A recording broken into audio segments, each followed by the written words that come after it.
자, 첫 번째 개념 강의는 이제 시점에 대한 얘기를 하려고 하는데요. 우리가 이제 산문문학에는 크게 세 가지 종류가 있어요. 하나는 소설, 하나는 극, 하나는 수필 이렇게 되어 있거든요. 소설과 극의 가장 큰 차이가 뭐니? 서술자가 존재한다, 존재하지 않는다 인 거야. 극은 직접 보여주는 거야. 그렇지? 근데 소설은 간접적이야. 즉 전달자가 있는 거지. 그래서 이야기를 전달하는 사람 있잖아? 그럼 그게 소설이 되는 거야. 근데 그 전달자가 작품 속에 있을 수도 있고 밖에 있을 수도 있는 거야. 우리가 시에서 화자는 작품의 속에만 있다고 했거든. 근데 서술자는 속에 있을 수도 있고 밖에 있을 수도 있다는 점이 차이점이야. 그래서 작품 속에 있으면 몇 인칭? 1인칭이지. 그래서 우리 화자 할 때, 화자가 드러날 때는 반드시 몇 인칭으로 드러난다? 1인칭으로 드러난다 라고 했던 거야. 1인칭 대명사에 뭐 있었지? 나, 우리, 저희 이런 것들이 있단 말이야. 그렇지? 근데 밖에 있을 수 있다는 거야. 밖에 있으면 1인칭이 안 나오고 전부 몇 인칭이야? 3인칭인 거야. 그녀, 철수, 영희 이런 식으로. 그렇지? 근데 그 사람이 있는 위치와 이 위치라고 하는 게 바로 속이냐 밖이냐라는 거야. 관점을 시점이라고 하는 거야. 그렇지? 그래서 위치는 속이냐 밖이냐, 관점은 주관적이냐 객관적이냐 이렇게 봅니다. 그렇지? 그래서 속에 있으면서 주관적이면 1인칭 주인공 시점, 밖에 있으면 1인칭 관찰자 시점 이렇게 객관적이면, 작품 밖에 있으면 주관적이면 전지적 작가 시점, 3인칭 전지적 작가 시점, 객관적이면 3인칭 관찰자 시점이라고 합니다. 그렇지? 모든 소설을 통틀어서 제일 많은 거 올타임 넘버원은 얘야. 그렇지? 두 번째는 얘야. 그렇지? 세 번째는 얘다. 그렇지? 얘는 거의 없다. 그렇지? 거의 없다. 거의. 그렇지? 판단할 때는 이런 거죠. 자, 작품 속에 나가 나오니? 라고 했을 때 yes 그러면 1인칭이지. 나가 나오니? 그랬을 때 no 그러면 3인칭이 되는 거죠. 그 다음 어떻게 하냐면, 야 얘가 주인공이니? 라고 물어봐. 그래서 yes 그러면 1인칭 주인공 시점 이렇게 되는 거죠. 야 얘가 주인공이 아니니? 그러면 1인칭 관찰자 시점 이렇게 되는 거죠. 근데 3인칭 시점일 때는 심리가 표현되어 있니? 라고 물어봐. 그래서 심리 표현돼 있어 라고 하면 3인칭 전지적 시점, 전지적 작가 시점 이렇게 되는 거죠. 심리 표현 안 돼 있는데 그러면 3인칭 관찰자 시점 이렇게 하는 거죠. 근데 여기서 끝나는 게 아니고 이 심리 표현이 특정 인물이니? 이렇게 물어봐. 특정 인물의 심리만 묘사하고 있니? 그랬을 때 그러면 선택적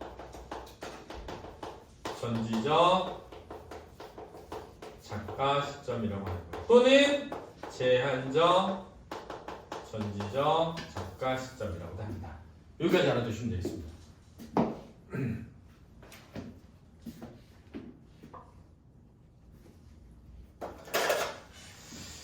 자, 그 밑에 설명 사례를 잠깐 한번 보도록 하겠습니다. 이렇게 나오네요. 나는 산장에 숨어 1인칭이에요. 그가 초조하게 걸어 다니는 것을 보았다. 그는 노련 자 이제 탈출의 순간이야 일어나 하고 소리쳤다.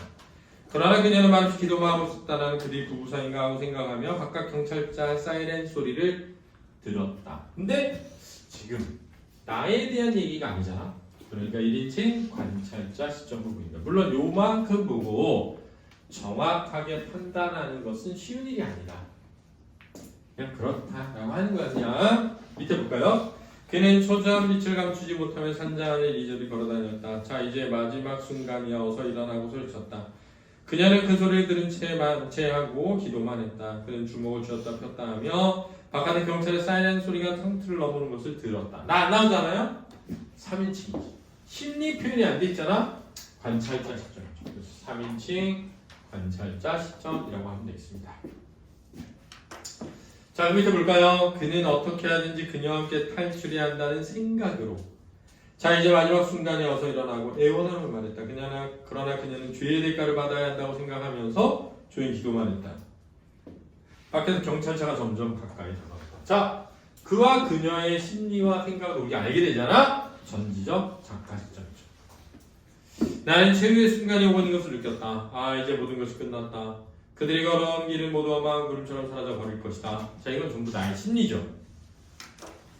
그는 자 이제 탈출의 순간이야 어서 일어나 소리쳤다. 그러나 그녀는 성경에 손을 얹고 기도만 하였다. 난 그녀의 모습이 한없이 원망스러우면서도 안타까웠다. 이러면은 내 얘기를 주로 하자니, 그지? 1인칭 주인공 시점이 되는 겁니다.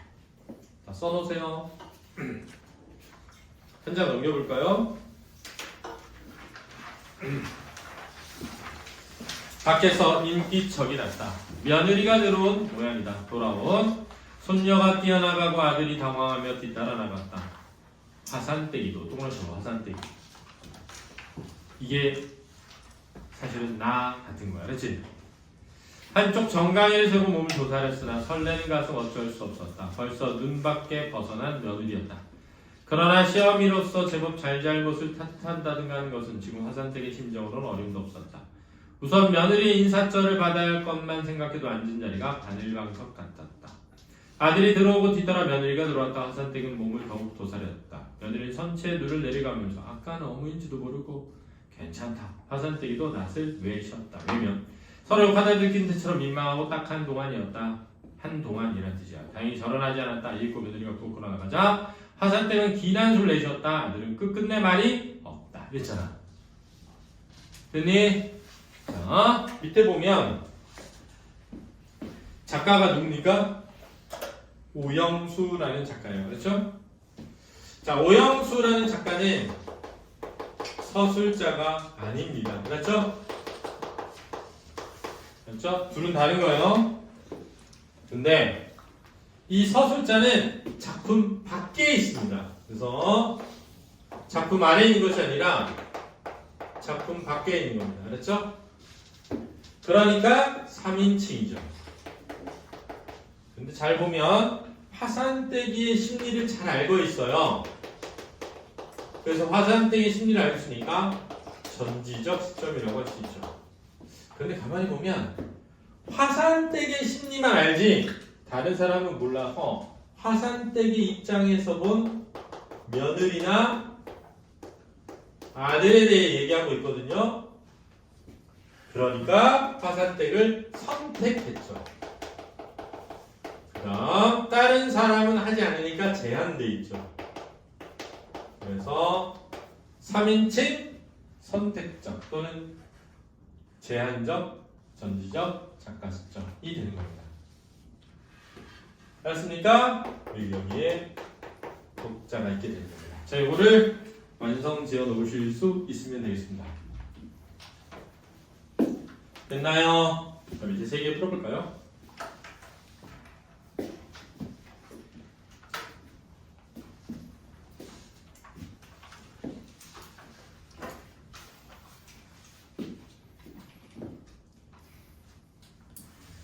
자, 서술부터 해보자. 서술자가 작품 밖에 있느냐 작품 안에 있느냐를 기준으로 1인칭 시점과 3인칭 시점을 구분한다. 자, 서술자가 작품 안에 있느냐 밖에 있느냐를 기준으로 1인칭 시점과 3인칭 시점을 구분하죠. 그죠? 그러면 나라는 건 네. 나라는 게 나온다는 건 작품 안에 있는 겁니다. 그렇죠? 작품 밖에 있으면 나라는 게 없는 거예요. 그렇죠? 옵니다. 뒤에 전지적 시점에서는 서술자가 인물의 심리를 객관적으로 관찰하여 소술한다. X죠. 뒤에 선택적 시점은 X가 되겠습니다. 그렇죠? 답은 XX입니다. 답지 네, 답지 제가 얘기했잖아요. 답지를 믿지 마라. 답지는 항상 틀릴 수 있다는 걸 전제로 하고 있습니다. 그렇죠? 자, 한 작품 안에 여러 서술자가 있을 수 있습니다. 알았죠? 이해됐죠? 근데 굉장히 어려운 거야. 그래서 잘 봐. 나중에 알겠지만 나중에 뒤에 가면 또 나오거든. 시점의 변화는 1인칭에서 3인칭, 3인칭에서 1인칭의 변화가 있을 수 있고 1인칭 시점 내에서의 변화가 있을 수 있거든. 근데 3인칭 시점 내에서의 변화는 없어. 그래서 시점의 변화가 일어나려면 반드시 내가 나와야 돼. 알았니? 이걸 이해해두면 좋다. 알았죠? 한 장 넘겨볼까요? 자, 오정희의 옛 우물이라고 하는 작품 한번 읽고 풀어보시면 합니다.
자, 다음 사람 풀어볼까요?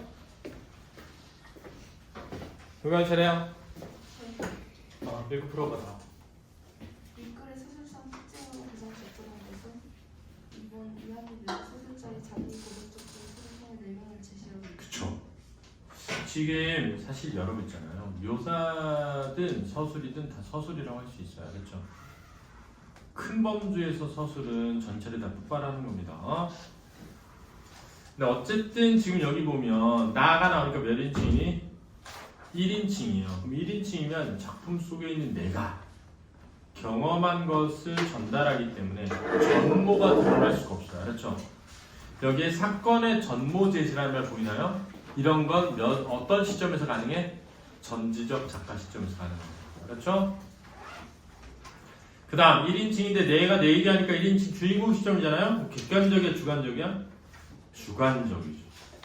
그렇죠? 그래서 사실 1번은 전혀 답이 될 수가 없습니다. 밑에 개념화 해결하기 해볼까? 네. 선택지 1번 적절하지 않다. 네. 객관적 진술과 사건의 정보 제시는 상호 모순된 진술이다.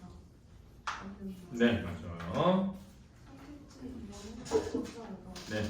내부 소술장은 1인칭 시점을 의미하고 1인칭 주인공 시점에서 주인공의 외면을 목소리를 사실하게 전달된다.